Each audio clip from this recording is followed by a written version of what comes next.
They called her the Moretti family's biggest mistake. When Dandre Moretti, the ruthless heir to the city's most brutal crime syndicate, was forced to marry Bridget Gallagher to settle a blood debt. The underworld laughed.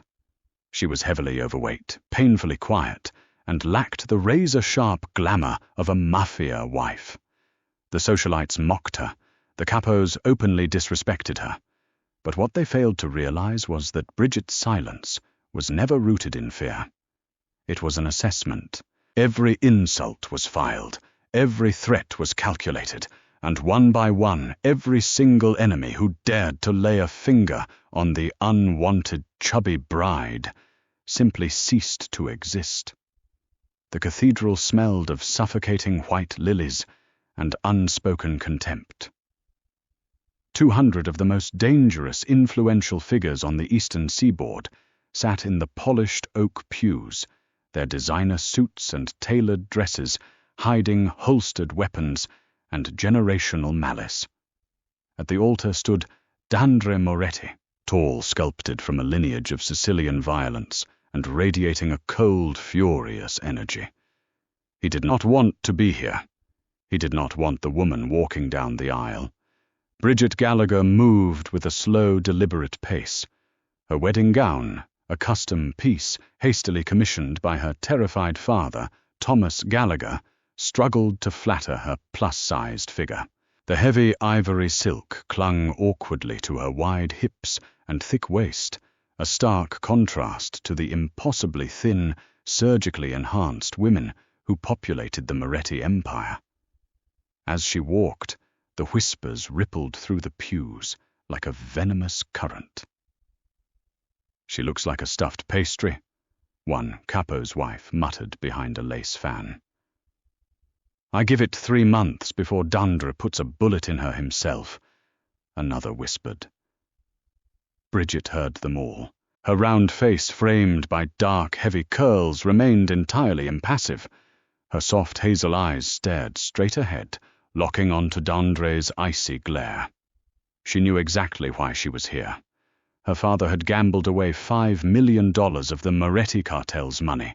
The only way Don Carmine Moretti Dandre's aging traditionalist father agreed to spare Thomas's life was to absorb the Gallagher's legitimate shipping ports through a blood union.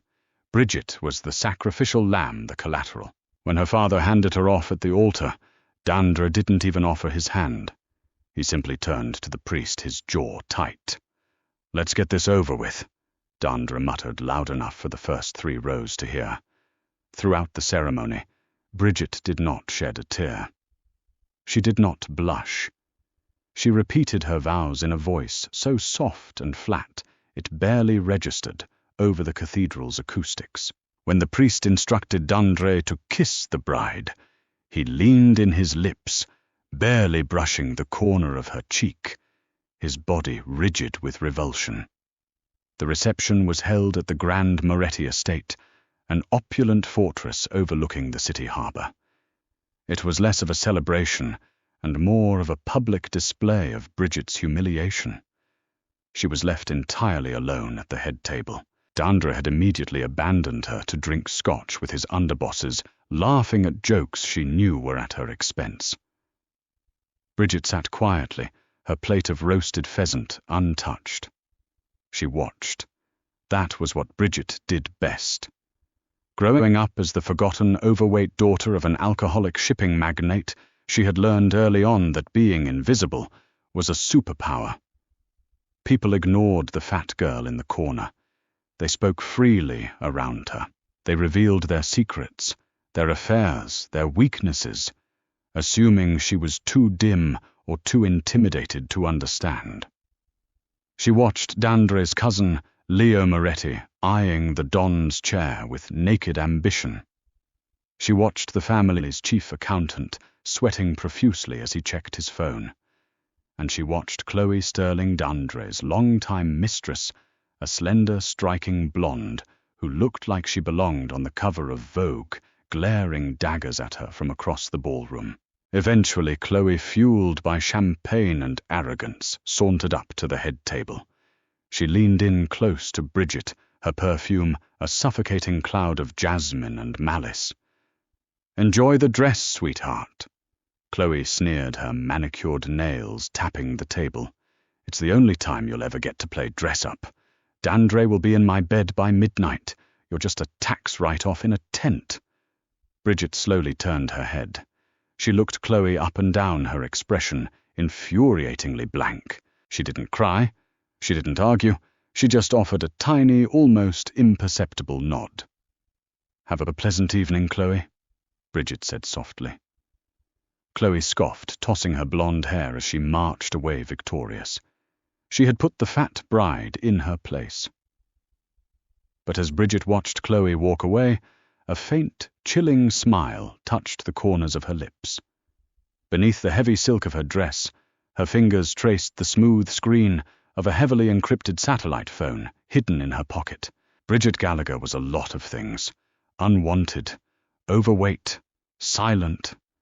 But she was also the sole architect of the Nightingale Network, a shadow syndicate of fixers, hackers, and cleaners that even the Morettis didn't know existed.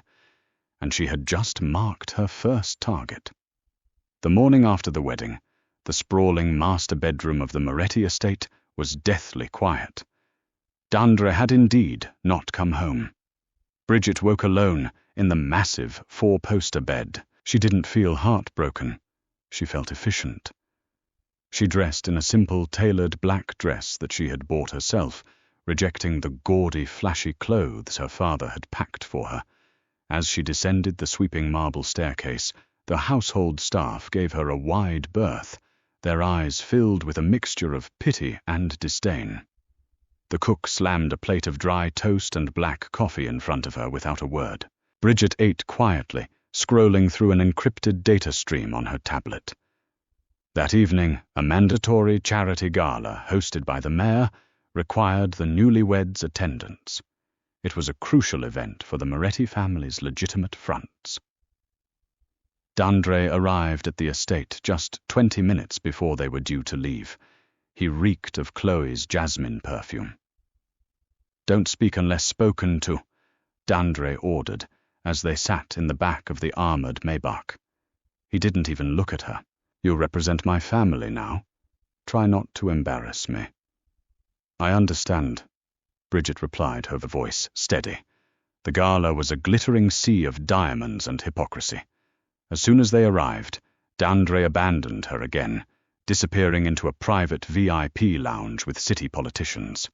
Bridget stood near a massive ice sculpture, nursing a glass of sparkling water. It didn't take long for the hyenas to circle. Chloe Sterling, flanked by two other socialites, practically swaggered over. Chloe was wearing a slinky red dress that left little to the imagination. She was furious that Bridget was standing there, holding the title of Mrs. Moretti, a title Chloe believed was rightfully hers. "You really have no shame, do you?" Chloe said loudly, drawing the attention of several nearby guests. Standing around the buffet table, making sure nobody else gets any of the caviar. The socialites giggled. Bridget remained perfectly still. "I haven't eaten anything, Chloe," Bridget said mildly. "Well, you look like you have—" Chloe snapped, stepping closer, her eyes flashing with a dangerous, spiteful light. "You don't belong here. You are a disgusting, pathetic joke. Dandre told me this morning that he can't even stand to look at you." To maximize the humiliation, Chloe accidentally stumbled forward.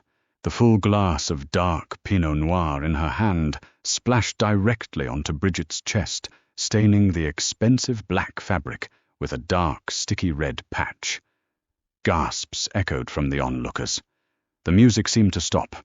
Everyone waited for the new Mafia wife to burst into tears and flee. Bridget looked down at the stain. Then she looked up at Chloe. The absolute deadness in Bridget's eyes made Chloe take an involuntary step backward. A sudden chill swept through the blonde woman's spine. "You seem a little unsteady, Chloe," Bridget said, her voice dropping to a terrifyingly soft register. "You really should be careful. The roads out there are very treacherous at night. People get lost all the time." "Are you threatening me, you fat cow?" Chloe hissed, trying to regain her bravado. Bridget pulled a white silk handkerchief from her clutch, dabbed gently at her dress, and smiled. "Just wishing you a safe journey home." Dandre materialized from the crowd, his face flushed with anger when he saw the scene. He grabbed Bridget's arm, his grip bruising. "We are leaving. Now." He dragged her out of the ballroom, leaving Chloe smirking in triumph. In the car ride home, Dandre berated Bridget for 10 minutes, straight accusing her of provoking Chloe and making him look like a fool. Bridget stared out the dark window, watching the city lights blur by. She let him scream. At 2:14 a.m., Bridget sat in the dark of her separate bedroom. She opened her secure phone and typed a single message to a contact named Arthur, the Jasmine needs pruning. 10 seconds later, a reply blinked on the screen. Understood. Roots and all. The next morning, the city awoke to chaos. Chloe Sterling was missing. It wasn't a standard kidnapping. There was no ransom note. There was no sign of a struggle. Her luxury penthouse was completely untouched. Her Pomeranian was sleeping peacefully on the sofa. Her makeup was still laid out on the vanity. The only thing out of place was her red dress from the night before, neatly folded at the foot of her bed, washed completely clean of the wine stain. Dandre tore the city apart. He ordered his enforcers to shake down every rival gang, every petty thief, every debt collector who might have had a grudge. For 3 days, the Moretti syndicate turned the underworld upside down. Nothing. It was as if the earth had simply opened up and swallowed Chloe whole. On the 4th day, Dandre sat in his study, exhausted, nursing a glass of bourbon. Bridget walked in quietly, carrying a tray with fresh ice and a plate of cured meats. She'd set it down on his desk without making a sound. Dandre looked up at her. For the first time, he really looked at her. Her face was serene, placid, untouched by the panic that was tearing his organization apart. "Do you know something about this?" Dandre asked, his voice low, laced with a sudden, unexplainable paranoia. Bridget paused, her hand resting on the silver ice tongs. She met his gaze directly. "I know that the world is a very large place, Dandre," she said softly. "And sometimes people who take up too much space simply slip through the cracks." She turned and walked out of the study, leaving Dandre staring at the empty doorway, a cold sweat breaking out on the back of his neck. The sudden absolute erasure of Chloe Sterling sent shockwaves through the Moretti family. It wasn't just that she was missing, it was the horrifying perfection of her disappearance. No blood, no witnesses, no digital footprint. The police had already classified it as a voluntary disappearance, citing a supposed sudden trip abroad, backed by a perfectly forged flight manifest and passport scan that popped up on their servers. But the underworld knew better. Someone had taken a ghost and made it real. While Dandre was distracted by the loss of his mistress and the sudden vulnerability of his security, his ambitious cousin, Leo Moretti, saw an opening. Leo was a man built of pure, unadulterated greed. He had been skimming from the family's underground casinos for 2 years, funneling millions into an offshore account in the Caymans. With Dandre emotionally compromised, Leo decided it was time to make his move for the throne. But he needed a scapegoat to take the fall for the missing casino funds before the family's auditors caught on. He needed someone disposable, someone nobody liked. He chose Bridget. It was a Tuesday afternoon. The sprawling gardens of the Moretti estate were bathed in golden sunlight. Bridget was sitting on a wrought-iron bench near the rose bushes, reading a heavy leather-bound book on Byzantine